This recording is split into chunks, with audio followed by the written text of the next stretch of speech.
হুম।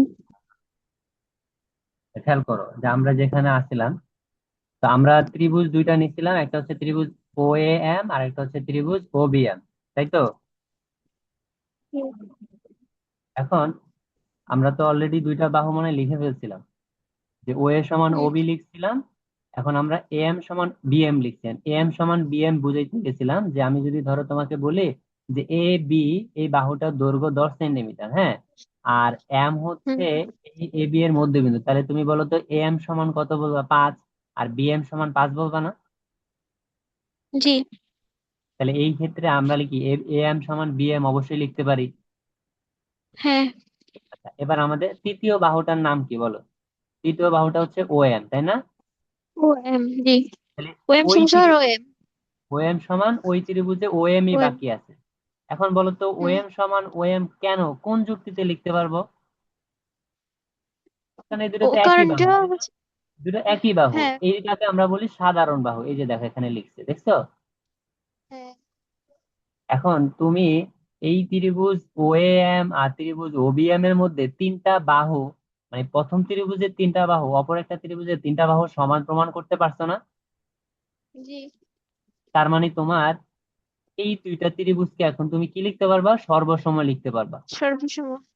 দেখছো? তাহলে হুম। সর্বসম যে এই তথ্যগুলো আমরা লিখছি, এই তথ্যগুলা কিভাবে ব্যবহার করে উপপাদ্য প্রমাণ করতে হয় সেটা কি তুমি ধরতে পারতেছো? হুম। আচ্ছা, তাহলে তোমাকে ওই যে আমি যেটা বলছি সবচেয়ে বেশি আমাদের কাজে আসে, সেটা থেকে একটু দেখাই, এই যে 3 থেকে দেখাই, আসো। আমাদের একটু ব্যাকে যাইতে হবে।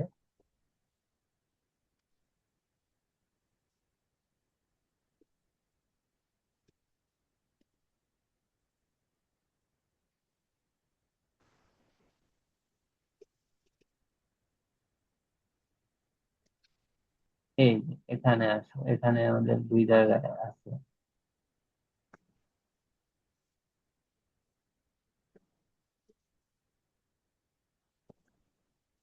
আচ্ছা, উপরে যাওয়া লাগবে না, এখানেই দেখো। এই 14 নম্বর যে উপপাদ্যটা দেখা যাইতেছে, হুম। এখানে আমরা ওই তথ্যটা ব্যবহার করব। কোন তথ্যটা? এই যে দুটি ত্রিভুজের দুটি বাহু এবং তাদের অন্তর্ভুক্ত কোণ সমান হলে ত্রিভুজদ্বয় সর্বসম হয়। একটু খেয়াল করো, আগে তুমি আমার দুইটা ত্রিভুজ খেয়াল করবা। এই যে একটা ত্রিভুজ হচ্ছে ত্রিভুজ এ ডি ই, ঠিক আছে? জি। দেখা যাইতেছে। আরেকটা ত্রিভুজ হচ্ছে হুম। ত্রিভুজ সিই এফ। E F. আচ্ছা, আমি তোমাকে অন্য কালি দিয়ে মার্কিং করে দিই, এই যে আচ্ছা, চিত্রও দেখা যায় ত্রিভুজ সিই এফ, এই যে এটা, এই যে ধরো ব্লু কালার করে দিতেছি, ঠিক আছে? হুম। আচ্ছা, আরেকটা হচ্ছে আমাদের এ ডিই, এই যে এটা, ত্রিভুজ দুইটা দেখা যাইতেছে। জি। এখন এই দুইটা ত্রিভুজে আমরা যদি ওই তথ্যটা ব্যবহার করি, তথ্যটা হচ্ছে কি, যে দুটি বাহু আর তাদের অন্তর্ভুক্ত কোণ সমান, তাহলে তুমি আমাকে বলো এই এডিই ত্রিভুজের বাহু কে কে আছে বলো? বাহু আছে এ এডি, এ ডি তারপরে আর এ ই। ডিই, তারপর হচ্ছে ডি ই এই, এ ই। হ্যাঁ। আর এই ত্রিভুজের বাহু আছে কি কি? EF, C E F F C E C. EC, আর হচ্ছে কি সিএফ, তাই তো? হুম। আচ্ছা, এখন কোণ আছে কি কি সেগুলো তো তুমি বলতে পারবা, তাই না? জি। যেহেতু এখানে আমাদের কোণের কথাটা লাগবে, জন্য আমরা কোণ নিয়ে কথা বলেছি আগে। 1 নাম্বার তথ্যতে আমাদের কোণের কথা লাগে না, এই যে এটাতে 2 নাম্বারে, এই জন্য আমরা কোণ নিয়ে আলোচনা করি না। কিন্তু এখানে আমাদের একটা কোণের কথা বলা আছে, যে অন্তর্ভুক্ত কোণ, এই জন্য আমরা এখন কোণগুলো আগে আইডেন্টিফাই করে ফেলি। তাহলে বলো তো, এডি ত্রিভুজের কোণ হচ্ছে, একটা হচ্ছে এ কোণ, সংক্ষেপে লিখলাম আমি, আরেকটা হচ্ছে ডি কোণ, তাই না? বি কোণ আর এটা আর ই কোণ। আরেকটা হচ্ছে ই কোণ। এবার তুমি বলো ওই ত্রিভুজের কোণ কি কি? ই ই কোণ, কোণ সি কোণ সি কোণ, আর হচ্ছে এফ কোণ, এফ তাই তো? কোণ। আচ্ছা, এখন জি। আসো। আমাদের প্রথম টার্গেট হচ্ছে এই এডি ত্রিভুজের দুইটা বাহুকে ত্রিভুজ সিই এর দুইটা বাহুর সমান এটা দেখাবো। এখন কোন দুইটা বাহু সমান দেখাবো? আমাদের বাহু তো আছে তিনটা, আমরা তো এবার তিনটা দিতে হবে না, আমাদের দিতে হবে দুইটা। তাহলে ধরো আমরা এখানে এডি নিতে চাইতেছি, কি নিতে চাইতেছি? এডি।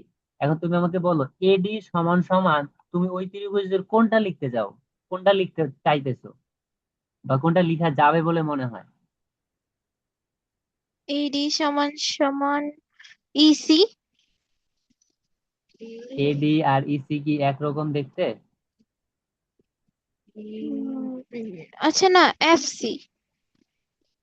এফসি মানে এইটা সমান এইটা লিখার কথা, যে এডির সাথে কাকে যায়? এডির সাথে যায় হচ্ছে এইটা, এফসি। এইটা যায়। কিন্তু এখানে কি তুমি কোনো যুক্তি দিতে পারবা যে এই দুইটা যে সমান? মানে কারণ লিখতে পারবা কোনো? না। তোমার কাছে কোনো কারণ জানা নেই। তার মানে ওইটা আমাদেরকে বলছে দুইটা বাহু নিতে, তাহলে সেখানে আমরা এডি বাহুটাকে লিখতে চাইলেও আমরা কোনো যুক্তি দেখাইতে পারবো না, বিধায় আমরা এডি বাহুটা নিব না, কারণ আমরা কারণ জানি না। কথা ক্লিয়ার হইছো? হুম। আচ্ছা, তাহলে আমরা ডি নিব। আসো, এবার ডি যদি নেই তাহলে তুমি ডি সমান কোনটা লিখতে চাইতেছো সেটা একটু বলো তো। ডিই সমান ওই ত্রিভুজের কোনটা লিখতে এফ চাইতেছো? E F.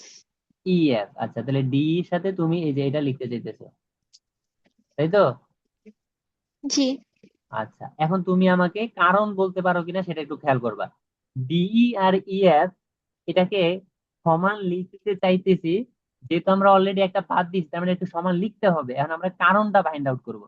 কারণ হচ্ছে কি জানো, এখানে অঙ্কনের ভিতরে একটু খেয়াল করো, এই যে দেখো অঙ্কনের ভিতরে লিখে দিছে আমরা ডি কে ই পর্যন্ত বর্ধিত করি যেন ইএফ আর ডি সমান হয়। তার মানে ডি আর ইএফ সমান, এটা আমরা অঙ্কনের ভিতরে বলে নিচ্ছি। তাহলে আমরা এই দুটাকে সমান লিখার কারণ হচ্ছে অঙ্কন অনুসারে, এই যে দেখো লেখা আছে যে জি। ডি সমান ইএফ অঙ্কন অনুসারে। কথা কি বুঝছো? হুম। আচ্ছা, এবার আমাদের এই সমান কোনটা লিখতে চাইতেছে? এ ই সমান কোনটা লিখতে চাই? আর আছে এই অপশন একটা, তাই না? ইসি। তাহলে হ্যাঁ, হ্যাঁ।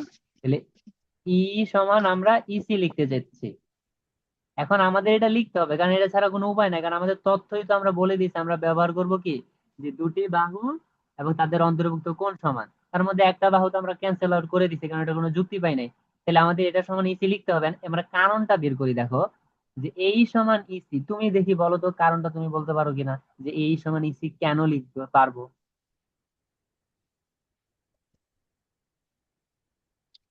এ ই সমান ইসি।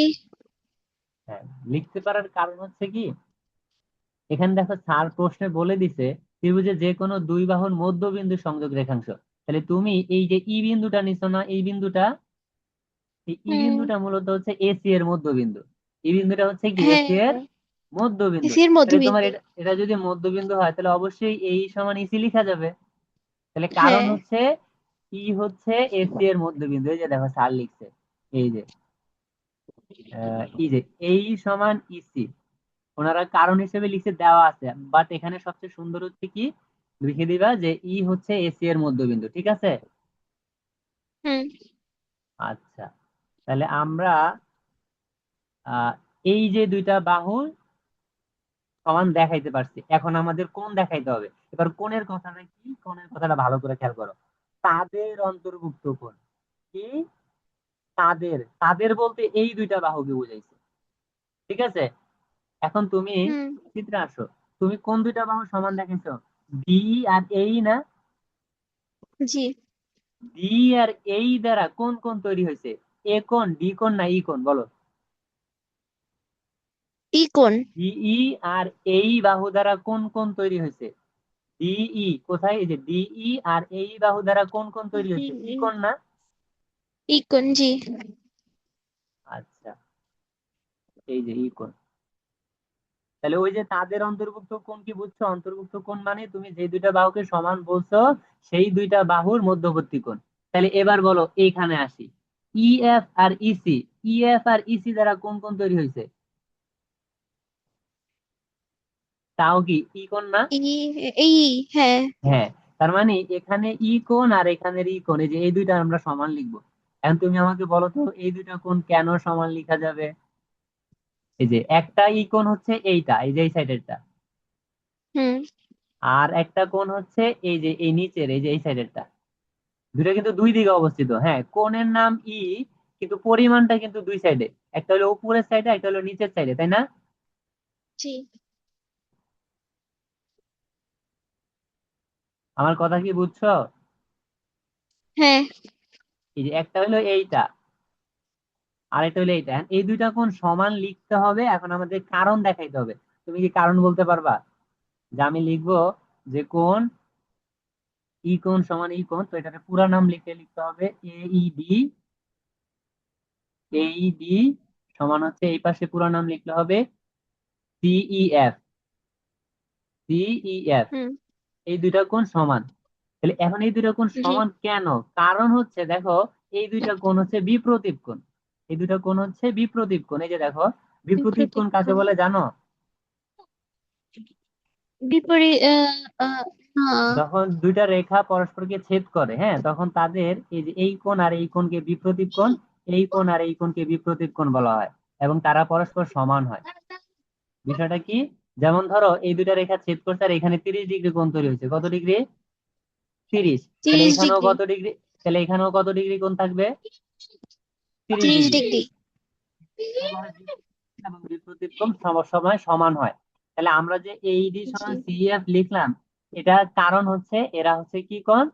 বিপ্রতীপ কোণ। এই যে দেখো, বুঝছো? জি। তাহলে আমরা কি থেকে যেতে পারলাম যে একটা ত্রিভুজের দুটি বাহু অপর একটা ত্রিভুজের দুটি বাহুর সমান, এবং তাদের অন্তর্ভুক্ত কোণ যদি সমান হয়, তাহলে ত্রিভুজদ্বয় কি সর্বসম। এই যে সর্বসমান। বাহু কোণ বাহু, এই যে সর্বসম প্রমাণিত, শেষ। বুঝতে পারছি? এখন তুমি জি। আমাকে বলো, আমি তোমাকে মূলত আসলে এই যে দুইটা বিষয় শিখাইছি কি, যে ওই যে তোমাকে আমি বলছি যে ত্রিভুজ চার ক্ষেত্রে সর্বসম এগুলা কিভাবে ব্যবহার করে সেগুলা প্র্যাকটিক্যাল ব্যবহারটা দেখাইলাম। এখন তুমি আমাকে একটা প্রশ্ন করা উচিত। আচ্ছা, আমরা ঠিক আছে যে এই চার ভাবে সর্বসম প্রমাণ করা যায়, আমরা সর্বসম প্রমাণ করব, কিন্তু কেন করব? বা আপনি যে দুইটা এক্সাম্পল আমাকে দেখাইলেন বই থেকে, এখানে আসলে ওনারা সর্বসম প্রমাণ করে কি করছে? হুম। আমাদের সর্বসম প্রমাণ করার উদ্দেশ্য থাকতে হবে, যে কোনো কাজেরই উদ্দেশ্য থাকে। উদ্দেশ্যটা হচ্ছে আমরা কোনো একটা বাহু অথবা কোনো একটা কোণ সমান লিখতে চাই। কি বলছি? কোন একটা বাহু বা কোন একটা কোণ সমান কোণ লিখতে সমান চাই। লিখতে চাই। এখন দেখো এই যে সর্বসম প্রমাণের পরে স্যারে কি লিখছে দেখো তো, এডিই কোণ আর ইএফসি কোণ সমান। হুম। কি কোণ? এডিই কোণ আর এ ডি ইএফসি ই কোণ কোণ আর সমান। ই এফ এই সি কোণ সমান। লেখাটা লেখার জন্যই, এই লেখাটা লেখার জন্যই স্যার হচ্ছে সর্বসম প্রমাণ করছে। কথা কি বুঝছো? কারণ জি। সর্বসম প্রমাণ করা গেলে তোমার যেই বাহুর সাথে যেই বাহুর সমান দেখানোর প্রয়োজন, যেই কোণের সাথে যেই কোণ সমান দেখানোর প্রয়োজন, তুমি তা লিখতে পারবা যখন তুমি সর্বসম প্রমাণ করতে পারবা। তাহলে এখানে স্যার সর্বসম প্রমাণ করছে এডিই কোণ আর ইএফ কোণ সমান দেখানোর জন্য। তাহলে আমরা একটু আমাদের আগের ইসে যাই, যে ওইখানে কেন সর্বসম প্রমাণ করছিল। আসো,